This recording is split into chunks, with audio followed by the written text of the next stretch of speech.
Meus irmãos, eu saúdo a todos com a paz do nosso Senhor Jesus Cristo. Eu venho, através dessa mensagem, trazer algo da parte de Deus para os nossos corações e também dizer aquilo que o Senhor colocar no meu coração para cada um nesta manhã, em nome de Jesus. Amém? Quero ler aqui, quero ser rápido porque o tempo é curto. Então, Gênesis, no primeiro livro da Bíblia, no capítulo 27, diz a epígrafe: Isaac manda Esaú fazer-lhe um guisado. Aconteceu que, como Isaac envelheceu e os seus olhos se escureceram de maneira que não podia ver, chamou Esaú seu filho mais velho e disse-lhe: Meu filho. E ele lhe disse: Eis-me aqui. E disse: Eis que agora já estou velho e não sei o dia da minha morte. Agora, pois, toma as tuas armas, a tua aljava e o teu arco, e sai ao campo e apanha para mim alguma caça. Faz-me um guisado saboroso como eu gosto e traz-me para que eu coma, para que minha alma te abençoe, antes que morra.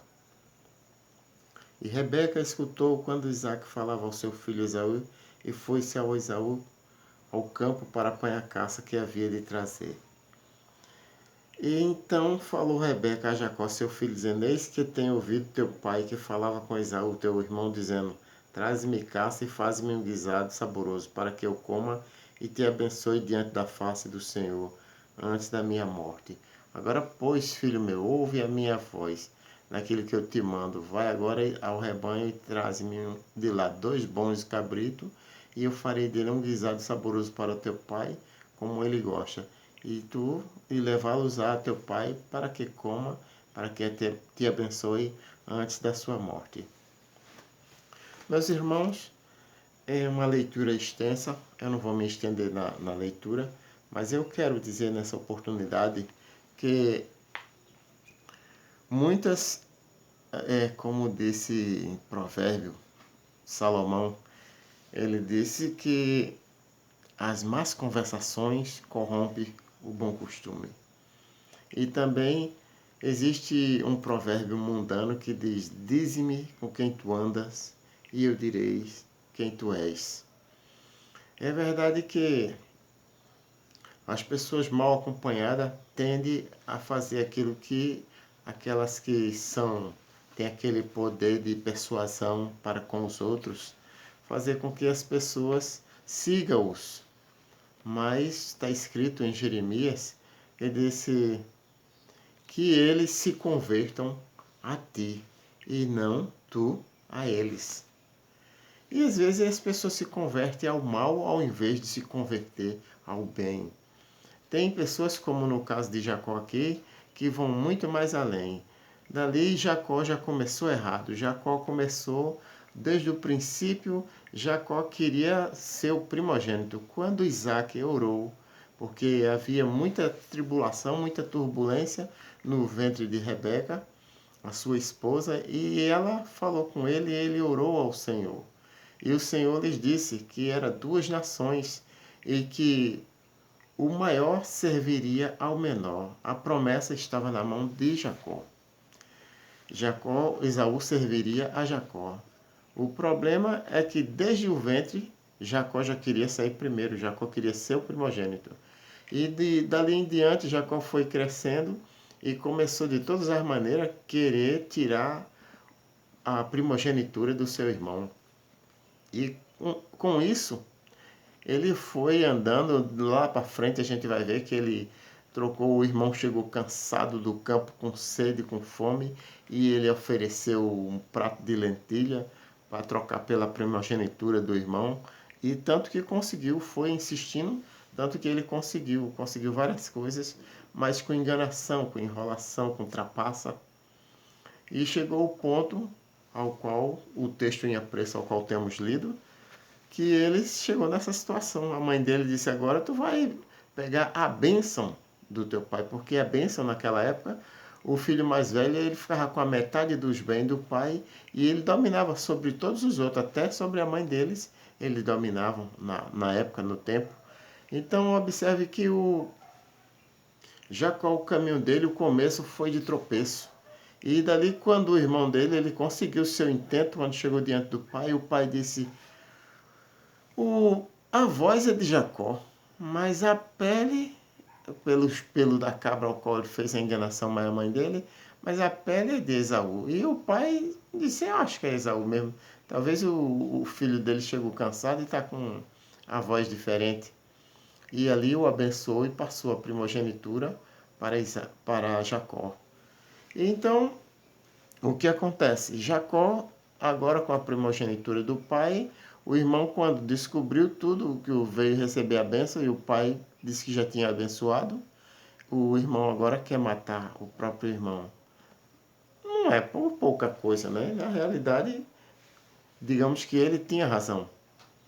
Agora, vem Jacó, perdeu o lar, teve que fugir de casa para não morrer. O irmão dele queria matar ele, porque ele roubou ele de todas as formas, de todas as maneiras, fez tudo que não devia e agora teve que fugir. Aí foi para a casa de Labão, do tio dele. A mãe dele mandou ele para a casa do irmão dela, Labão. Chegou lá, ele foi enganado também, trabalhou 7 anos por uma esposa. O, o tio dele, Labão, não deu. Ele deu Leia. E depois trabalhou mais 7 anos por Raquel. Quer dizer, já foi enganado. Aí dali trabalhou mais 6 anos pelo. E Deus foi maravilhoso com ele, que Deus mudou.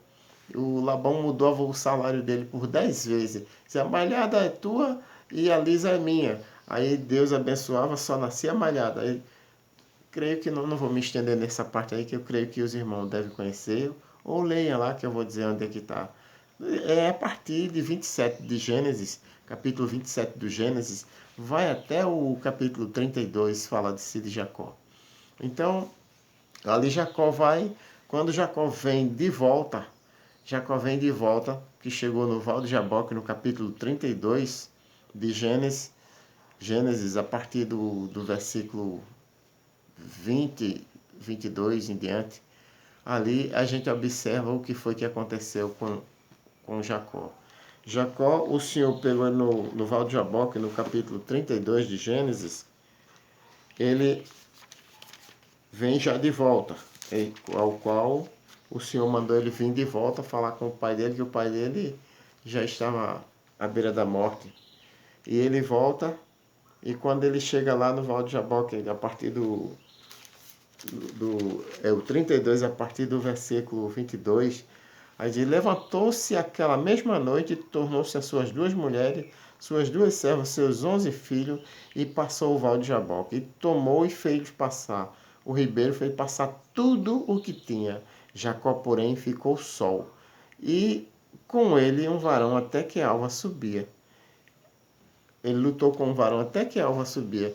Então veja que Jacó passou por tudo aquilo, mas é bom a gente saber e entender que Deus, ele não está alheio a tudo isso não. Toda essa vida de trapaça, todas essas coisas erradas, todas essas mentiras, porque mentiu para o pai, mentiu para o irmão, saiu mentindo para todo mundo, mas chegou a hora das contas, que Deus chamou as contas. Deus disse agora é a hora das contas.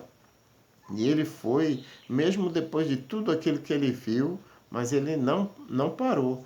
Ele só parou, mesmo lá em Labão, com todas as coisas ele sofreu, pagou um preço terrível lá na casa do tio dele, mas ele só veio a mudança na vida de Jacó somente no capítulo 32, a partir do versículo 22 até o 24. Foi quando ele teve um encontro com Deus. Deus marcou um encontro com ele, porque Deus ainda marca encontro.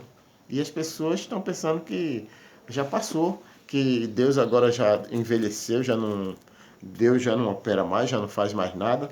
Deus perdeu o poder, mas não, Deus está nativa e está mais potente ainda do que era. Porque ele faz, hoje ele está trabalhando menos do que antes, porque antes a igreja era mais ativa, era mais viva e Deus operava em quase todas as igrejas. Hoje Deus está descansando, porque não está operando, ninguém está dando lugar para Deus operar mais. Eu acho que Deus está descansado. Então observe, que quando ele chegou no Val de Jaboque ali, que teve um encontro, passou tudo, as mulheres, animal, as concubinas, passou tudo. Mas ele ficou só. E Deus com encontro com ele ali, Deus marcou um encontro com ele, e ele teve uma noite escura, ninguém sabe quantos dias foi aquela noite, quantas noites foi. Sei que foi uma noite muito escura, e no encontro com Deus, para poder ele chegar onde Deus queria, para poder Deus converter ele, modificar ele, e ele ficar no, no jeito que Deus queria, Deus teve que tocar e ele saiu manquejando. Foi uma noite escura e ele sofreu muito para poder Deus dizer a ele: agora tu se chama Israel. Ninguém pense que engana, empurra seus irmãos, faz o que quer, sai mentindo, enganando, fazendo enganação com tudo quanto passa na sua frente. Não pense que Deus não vai cobrar não, porque vai. Pode até demorar, mas ele é longânimo. Ele dá tempo para que a gente se arrependa. Mas são poucos os que querem se arrepender. Mas neste dia, Deus quer que nós nos arrependamos. Deus quer que você se arrependa do seu mal para que Ele possa operar na sua vida e fazer de você um Israel. Que Deus vos abençoe em Cristo Jesus e que possa chegar com alegria à tua tenda. Deus há de nos converter para que a gente seja o querer de Deus, a gente seja uma bênção na mão de Deus e não uma maldição para os nossos irmãos, as nossas irmãs. Que Deus os abençoe em Cristo Jesus. Amém, meus irmãos.